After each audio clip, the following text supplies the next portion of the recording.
Assalamualaikum warahmatullahi wabarakatuh. Halo semua.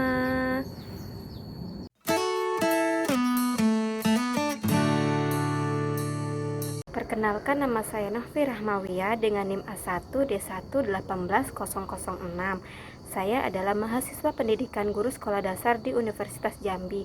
Di video kali ini saya akan membahas tentang pembelajaran dengan pendekatan saintifik.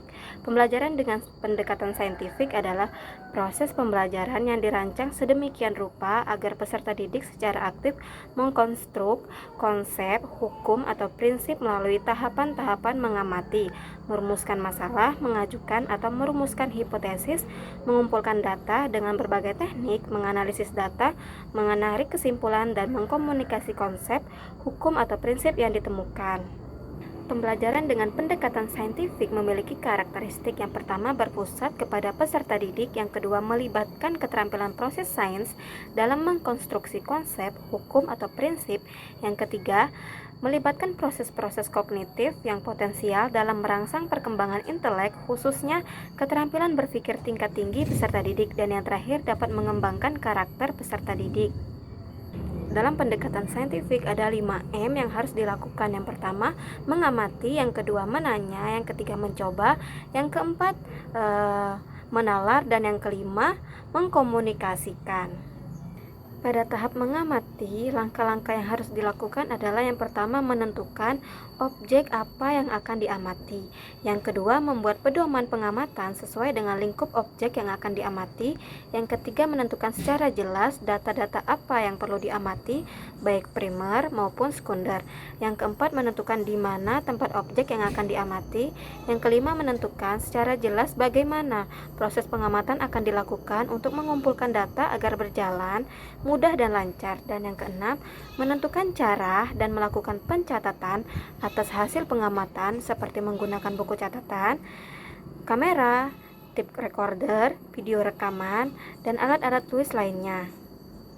Adapun bentuk-bentuk pengamatan: yang pertama, pengamatan biasa. Pada pengamatan biasa, untuk kepentingan pembelajaran, peserta didik merupakan subjek sepenuhnya melakukan pengamatan.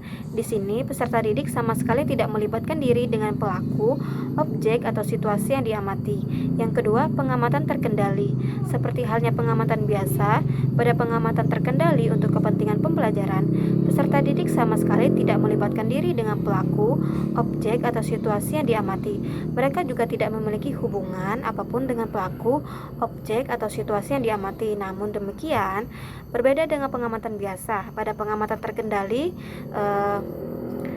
pelaku atau objek yang diamati ditempatkan pada ruang atau situasi yang dikhususkan. Karena itu, pada pembelajaran dengan pengamatan terkendali, termuat nilai-nilai percobaan atau eksperimen atas diri pelaku atau objek yang diamati. Dan yang ketiga, pengamatan partisipatif. Pada pengamatan partisipatif, peserta didik melibatkan diri secara langsung dengan pelaku atau objek yang diamati. Sejatinya, pengamatan semacam ini paling lazim dilakukan dalam penelitian antropologi, khususnya etnografi. Yang kedua, tahap menanya. Nah, pada saat guru bertanya, pada saat itu pula dia membimbing atau memandu peserta didiknya belajar dengan baik. Ketika guru menjawab pertanyaan peserta didiknya, ketika itu pula dia mendorong untuk menjadi penyimak atau pembelajar yang baik. Berbeda dengan penugasan yang menginginkan tindakan nyata, pertanyaan dimaksudkan untuk memperoleh tanggapan verbal.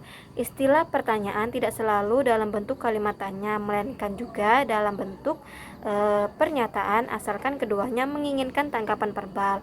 Nah, fungsi bertanya di sini bisa membangkitkan rasa ingin tahu, minat, dan perhatian peserta didik tentang suatu tema atau topik pembelajaran. Yang ketiga, tahap mencoba. Kegiatan ini merupakan tindak lanjut dari proses menanya. Untuk memperoleh hasil belajar atau otentik, peserta didik harus mencari tahu apa yang sedang dipelajari atau melakukan percobaan, terutama untuk materi atau substansi yang sesuai. Aplikasi metode mencoba ini dimaksudkan untuk mengembangkan berbagai ranah tujuan belajar, yaitu sikap, keterampilan, dan pengetahuan.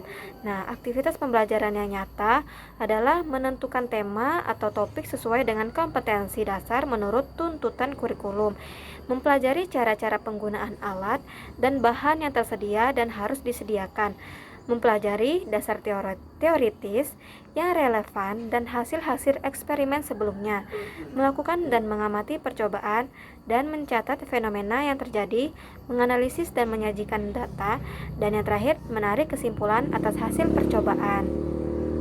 Yang keempat, tahap menalar.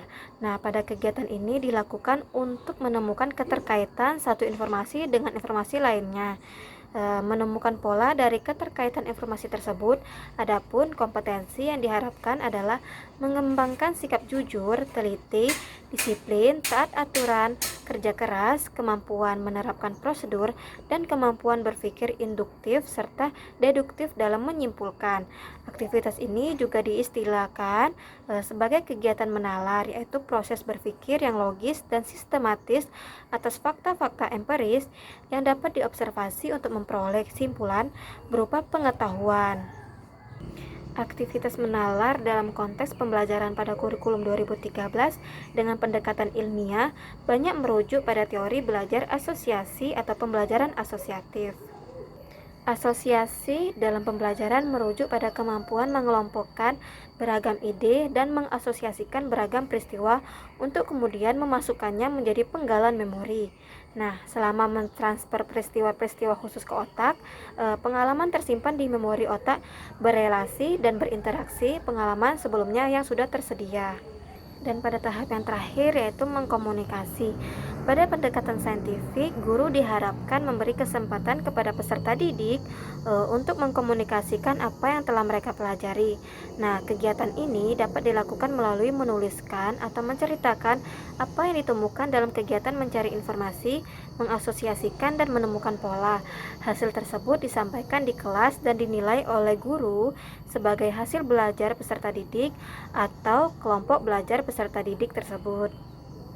Adapun kompetensi yang diharapkan dalam kegiatan ini adalah mengembangkan sikap jujur, teliti, toleransi, kemampuan berpikir sistematis, mengungkapkan pendapat dengan singkat dan jelas, dan mengembangkan kemampuan berbahasa yang baik dan benar. Itulah pembahasan dari saya mengenai pembelajaran dengan pendekatan saintifik. Semoga bermanfaat. Nantikan video edukasi selanjutnya. Wassalamualaikum warahmatullahi wabarakatuh. Dah.